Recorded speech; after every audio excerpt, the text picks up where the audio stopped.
Imagine standing in a crowded city square, surrounded by a group of people, some murmuring with excitement, others filled with anger, and all eyes fixed on you. You stand at the center, exposed and ashamed. You can hear the accusations, feel the weight of your guilt, and know that the punishment is near. This is the fate of the woman caught in adultery. Her sin was clear, her punishment certain, but she was about to encounter something far beyond what she expected: mercy. In the midst of her shame and fear, a man who had the power to condemn her instead offered forgiveness and a second chance. This wasn't just a moment of grace, it was a turning point that would forever change the way we understand judgment, mercy, and forgiveness. This is the story of the woman caught in adultery, a story that echoes through time, inviting us all to reflect on the mercy we have received and the mercy we are called to extend. The setting for this story is Jerusalem, during the ministry of Jesus. Jerusalem was a city of great religious importance and tension. The Jewish people were under Roman rule, and there was a constant struggle between the religious leaders and the common people. The Pharisees and the scribes, who were the religious authorities, strictly adhered to the Mosaic law, which was meant to guide the people in living righteous lives before God. However, their interpretation of the law often emphasized judgment over mercy. The law of Moses stated that anyone caught in the act of adultery should be stoned to death. Leviticus 20, verse 10. This law was meant to protect the sanctity of marriage and maintain moral purity in the community. But as we know from the history of Israel, the religious leaders often used the law to control the people rather than to show them God's love and mercy. It is within this tense environment that Jesus' ministry began to unfold. He came not just to teach about the law, but to show God's love in ways that the world had never seen. He challenged the Pharisees and the religious authorities by showing mercy to the outcasts, forgiving sins, and healing on the Sabbath. One day, as Jesus was teaching in the temple courts, a commotion broke out. The scribes and Pharisees, those who were supposed to be the guardians of the law, brought a woman before him. She was caught in the very act of adultery, and they demanded judgment. They didn't care about her life or her story. They were using her as a pawn in their attempt to trap Jesus. John 8 verses 3 to 5 records what happened.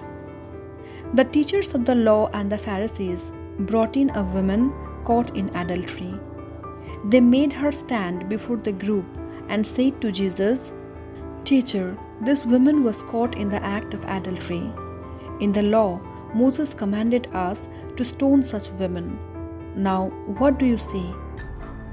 They didn't care about her dignity or the fact that her accusers were clearly not following the full requirements of the law. According to the law, both the man and the woman should have been brought forward. Leviticus 20 verse 10. But only the woman was there. The intention of the Pharisees wasn't justice. It was to create a dilemma for Jesus. They were hoping that he would either deny the law of Moses and therefore be accused of breaking the law, or uphold the law and order her execution, which would go against his message of mercy and love. The woman stood there, terrified, knowing that the crowd would soon demand her execution. Her heart must have been pounding as she awaited Jesus' response. But instead of answering immediately, Jesus did something unexpected. He bent down and began writing on the ground with his finger. The scribes and Pharisees praised him for an answer. But Jesus remained silent, stooping to the ground as if to show that he was above their manipulation. After a moment, he stood up and uttered a simple yet profound statement. Let any one of you who is without sin be the first to throw a stone at her. John 8, verse 7. This wasn't just a clever response, it was a challenge to their hearts. Jesus was not dismissing the law, he was pointing out the hypocrisy of those who would judge the women without acknowledging their own sin.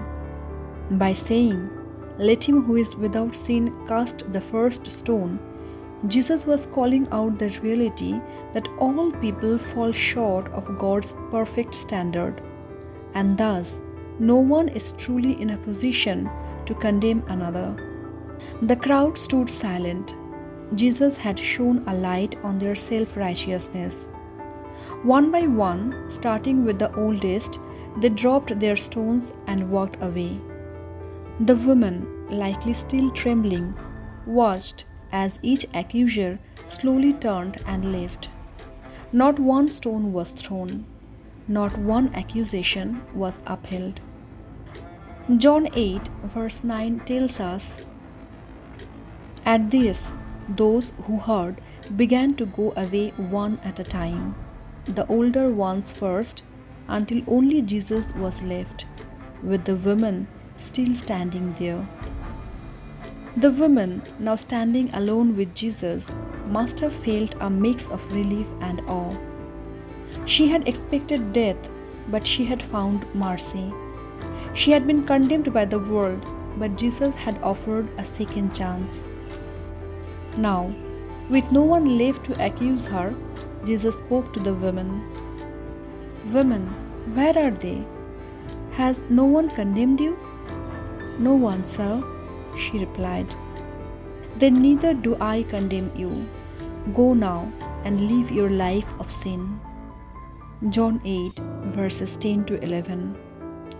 In this moment, Jesus showed her something far greater than just the avoidance of punishment. He showed her forgiveness. He didn't ignore her sin, he acknowledged it, but he offered her grace and freedom. He did not condemn her, but he also called her to change, to live her life of sin. This moment wasn't just about avoiding stoning, it was about transformation. Jesus didn't just save her from death, he offered her a new beginning. He called her to a life of repentance and renewal. We don't know exactly what happened to this woman after she left Jesus, but we can imagine that her life was forever changed. For someone who had been caught in the act of sin, to be shown mercy and given a second chance would have been life-altering.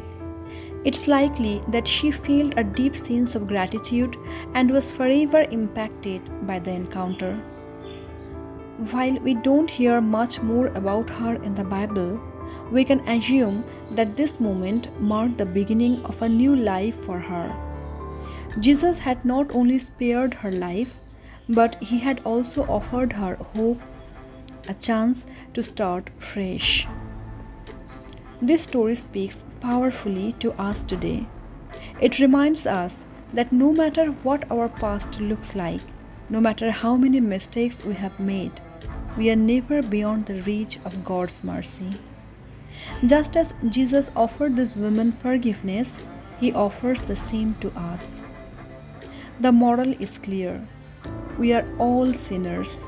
We all fall short of God's glory. But God's grace is greater than our sin. When we encounter Jesus, he doesn't condemn us. He offers us a new path. He calls us to live our life of sin and walk in the freedom of forgiveness. Moreover, this story challenges us to examine our own hearts. Before we cast judgment on others, we must first recognize our own failings. Jesus calls us not to be hypocritical, but to show mercy, as He has shown mercy to us. As we close today, we are reminded that Jesus didn't come into the world to condemn it, but to save it. He is still offering grace to all who seek it. Just like the women caught in adultery, we all have the opportunity to encounter Jesus and receive His forgiveness.